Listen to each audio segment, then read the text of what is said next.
আসসালামু আলাইকুম ওয়া রাহমাতুল্লাহি ওয়া বারাকাতুহু। ইন্নাল হামদুলিল্লাহি ওয়াহদা ওয়াসসালাতু ওয়াসসালামু আলা মান লা নাবিয়্যা বা'দা আম্মা বা'দ। সম্মানিত উপস্থিতি, অলসতা ঝেড়ে ফেলুন, কাজ করুন। জীবনে কোনো কিছু করতে চাইলে, উন্নতি সফলতার উচ্চ শিখরে আরোহণ করতে চাইলে আপনাকে আমাকে বসে থাকলে হবে না, অবশ্যই হাত পা নেড়ে কাজ করতে হবে। সম্মানিত উপস্থিতি, পৃথিবীর ইতিহাসে যুগে যুগে যারাই শ্রেষ্ঠত্ব অর্জন করেছে তারা বসে থেকে আলস্য ভাব নিয়ে কোনোদিনে বড় কিছু করতে পারেনি। তাই আসুন এখনই কাজে লেগে পড়ি, আর সামর্থ্যের মধ্যে যেগুলো আছে অবশ্যই আপনাকে আমাকে করতে হবে। দেখুন, মহান আল্লাহ তাআলা বলছেন, লা ইউকাল্লিফুল্লাহু নাফসান ইল্লা বুসআহা। আল্লাহ তাআলা তার বান্দার উপরে এমন কোনো বোঝা আরোপ করেননি যা বহন করতে বান্দা অক্ষম। অর্থাৎ আমাকে আপনাকে যে আদেশ নিষেধ আল্লাহ তাআলা করেছেন, এটা তিনি জানেন যে আমার বান্দা অবশ্যই করতে পারবে। তাই আসুন অক্ষমতা ঝেড়ে ফেলে কাজে লেগে পড়ি। প্রবাদ বাক্যে রয়েছে, মানজাদ্দা ওয়াজাদা, যে চেষ্টা করে সে পায়।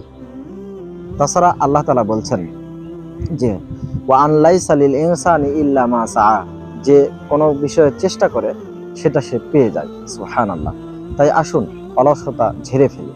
নবী মুহাম্মদ সাল্লাল্লাহু আলাইহি সাল্লাম বলেছেন, মাম বাত্তা আ বিহি আমালুহ, যার আমল তাকে পিছিয়ে দেয়, লাম ইউসরি বিহি নাসাবাহু, তার বংশমর্যাদা তাকে এগিয়ে দিতে পারে না। অর্থাৎ আমার আপনার আমলেই আপনাকে আমাকে উপরের দিকে নিয়ে চলে যাবে। বংশমর্যাদা যাই হোক না কেন, আমার বংশ অনেক বড় কিন্তু আমি কোনো কাজ করতে পারি না, তাহলে দেখা যাবে যে আমি পিছিয়ে পড়েছি।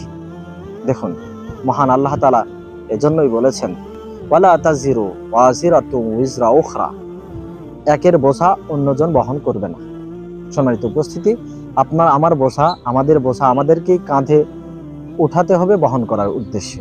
আসুন আমাদের যে দায়িত্ব তা কাঁধে নেই, সঠিকভাবে বহনের চেষ্টা করি, আল্লাহ তাআলার নিকটে সাহায্য প্রার্থনা করি। অবশ্যই মহান আল্লাহ তাআলা আমাদের চেষ্টার কারণে আমাদেরকে সফলতা দান করবেন। আল্লাহ তাআলা আমাদেরকে তাঁর পথে অগ্রসর হওয়ার মতো তৌফিক দান করুক। আমিন। ওয়া আখিরু দাওয়ানা আনিল হামদুলিল্লাহি রাব্বিল আলামিন। আসসালামু আলাইকুম ওয়া রাহমাতুল্লাহি ওয়া বারাকাতুহু।